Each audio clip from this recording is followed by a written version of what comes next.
এক বিশাল অরণ্যের মধ্যে বাস করত এক ভয়ঙ্কর বাঘ। সে ছিল এই জঙ্গলের রাজা। তার গর্জন শুনে গাছের ডালে বসা পাখিরাও থমকে যেত।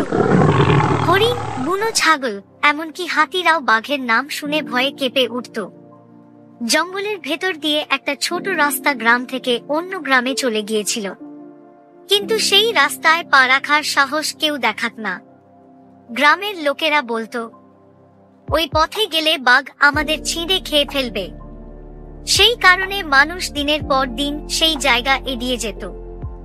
একদিন এক সাধু, যিনি বহু বছর ধরে কঠোর তপস্যা করেছিলেন, সেই জঙ্গলের পথ ধরে ফিরছিলেন। তার চোখে শান্তি, মুখে ভক্তির দীপ্তি। তিনি নির্ভয়ে পথ চলছিলেন, যেন কোনো ভয়ই তার মনে নেই। হঠাৎ কোথা থেকে ভয়ঙ্কর গর্জন করে বেরিয়ে এলো বাঘ। তার দু চোখ লাল আগুনের মতো জ্বলছিল। সাধুকে দেখে সে তীব্র গতিতে ঝাঁপিয়ে পড়ল, কিন্তু সাধু ভয় পেলেন না। তিনি নিজের দণ্ড হাতে তুলে নিলেন। শুরু হলো এক ভয়ঙ্কর যুদ্ধ। একদিকে জঙ্গলের রাজা বাঘ, আরেকদিকে তপস্যার শক্তিতে দৃঢ় এক সাধু। দীর্ঘক্ষণ সংঘর্ষ চলল। শেষ পর্যন্ত বাঘ ক্লান্ত হয়ে মাটিতে লুটিয়ে পড়ল। সাধু শান্ত গলায় বললেন, তুই এতদিন ধরে মানুষদের ভয় দেখিয়েছিলি। তোর কারণে এই পথ দিয়ে কেউ যেতে পারছিল না।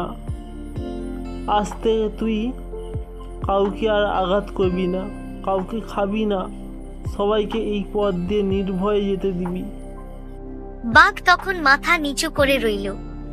তার গর্জন স্তব্ধ হয়ে গেল। ধীরে ধীরে সে বলল, আমি আপনার কথা মেনে নিলাম, হে মহাত্মা। এরপর সাধু গ্রামে ফিরে গিয়ে সবাইকে জানালেন, ভয় নেই, এই বাঘ আর তোমাদের ক্ষতি করবে না। তোমরা নিশ্চিন্তে ওই পথ ব্যবহার করতে পারো। গ্রামবাসীরা খুশিতে আত্মহারা হলো। দীর্ঘদিনের ভয় কেটে গেল। মানুষজন আনন্দের সাথে সেই রাস্তা ধরে চলাচল করতে শুরু করল।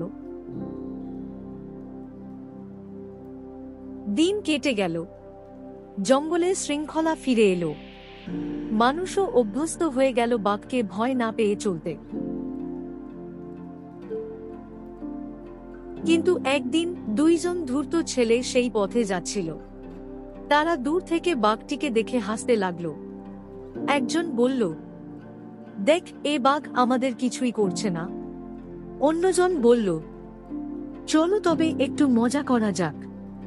তারপর তারা দুজনে বাঘটিকে লাঠি দিয়ে প্রচণ্ডভাবে মারতে শুরু করল। বাঘ কোনো প্রতিরোধ করল না, কারণ সাধুর কথা ভঙ্গ করতে সে চাইছিল না। মার খেতে খেতে তার শরীর রক্তাক্ত হয়ে গেল, আর শেষে সে অচেতন হয়ে মাটিতে লুটিয়ে পড়ল। পরের দিন সাধু আবার সেই পথ দিয়ে যাচ্ছিলেন।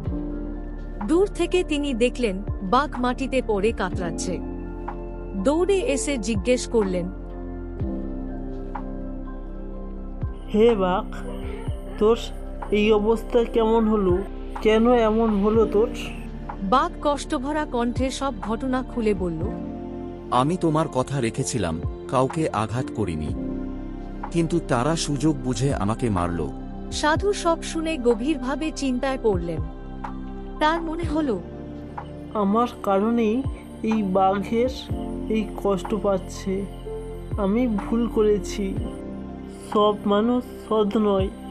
এই দুনিয়ায় দয়ালু দেখাই অনেক সময় বিপদ আসে। সাধু তখন বাঘটিকে সুস্থ করলেন এবং বললেন, শোনো বাঘ, তুমি আবার আগের মতন হিংসাত্মক হয়ে যাও। যে মানুষ এই পথ দিয়ে যাবে, তুমি তাকে মেরে ফেলবে। তুমি যেমন আগে রাজত্ব করতে, তেমনি আগের অবস্থায় ফিরে আসো। আরও তুমি হিংসাত্মক হয়ে উঠো। এই কথা বলে সাধু চলে গেলেন।